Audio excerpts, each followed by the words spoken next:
വിശുദ്ധ മത്തായി എഴുതിയ സുവിശേഷം അധ്യായം 25 വാക്യങ്ങൾ 14 മുതൽ 30 വരെ. താലന്തുകളുടെ ഉപമ. ഒരുവൻ യാത്ര പുറപ്പെടുന്നതിന് മുമ്പ് ഭൃത്യന്മാരെ വിളിച്ച് തന്റെ സമ്പത്ത് അവരെ ഭരമേൽപ്പിച്ചതുപോലെയാണ് സ്വർഗരാജ്യം.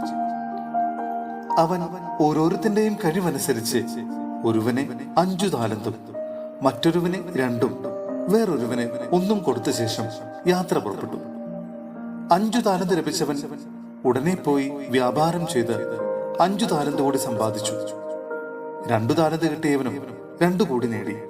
എന്നാൽ 1 താലന്ത് ലഭിച്ചവൻ പോയി നിലം കുഴിച്ച് യജമാനന്റെ പണം മറച്ചു വച്ചു. ഏറെ കാലത്തിന് ശേഷം ആ ഭൃത്യന്മാരുടെ യജമാനൻ വന്ന് അവരുമായി കണക്കു തീർത്തു.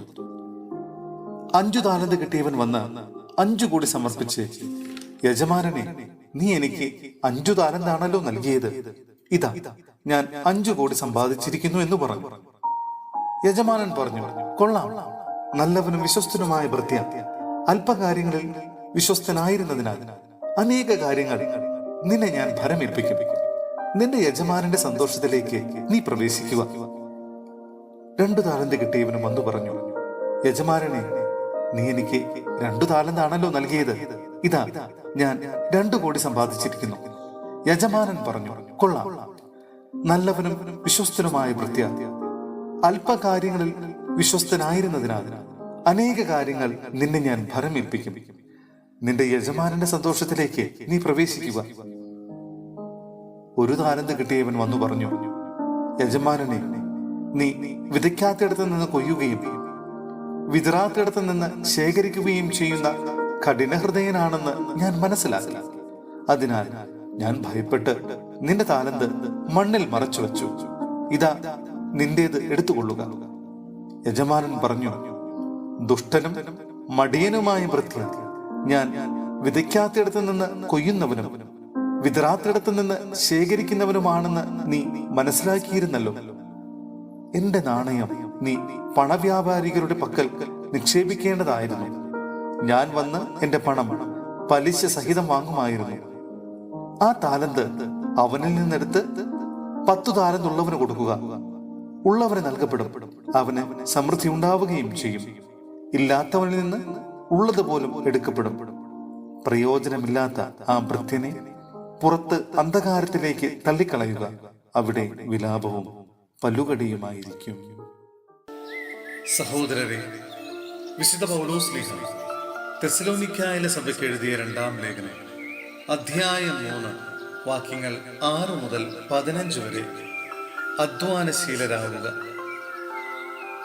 അലസതയിലും ഞങ്ങളിൽ നിന്ന് സ്വീകരിച്ച പാരമ്പര്യത്തിനിണങ്ങാത്ത രീതിയിലും ജീവിക്കുന്ന ഏതൊരു സഹോദരനിലും നിന്ന് ഒഴിഞ്ഞു നിൽക്കണമെന്ന് സഹോദരരെ, കർത്താവിന്റെ നാമത്തിൽ ഞങ്ങൾ നിങ്ങളോട് കൽപ്പിക്കുന്നു. എങ്ങനെയാണ് ഞങ്ങളെ അനുകരിക്കേണ്ടതെന്ന് നിങ്ങൾക്ക് തന്നെ അറിയാമല്ലോ. നിങ്ങളുടെ കൂടെ ആയിരുന്നപ്പോൾ ഞങ്ങൾ അലസരായിരുന്നില്ല. ആരിലും നിന്ന് ഞങ്ങൾ അപ്പം ദാനമായി വാങ്ങി ഭക്ഷിച്ചിട്ടില്ല. ആർക്കും ഭാരമാകാതിരിക്കാൻ വേണ്ടി ഞങ്ങൾ രാപ്പകൽ കഷ്ടപ്പെട്ട് കഠിനാധ്വാനം ചെയ്തു. ഞങ്ങൾക്ക് അവകാശമില്ലാഞ്ഞിട്ടല്ല, അനുകരണാർഹമായ ഒരു മാതൃക നിങ്ങൾക്ക് നൽകാനാണ് ഇങ്ങനെ ചെയ്തത്.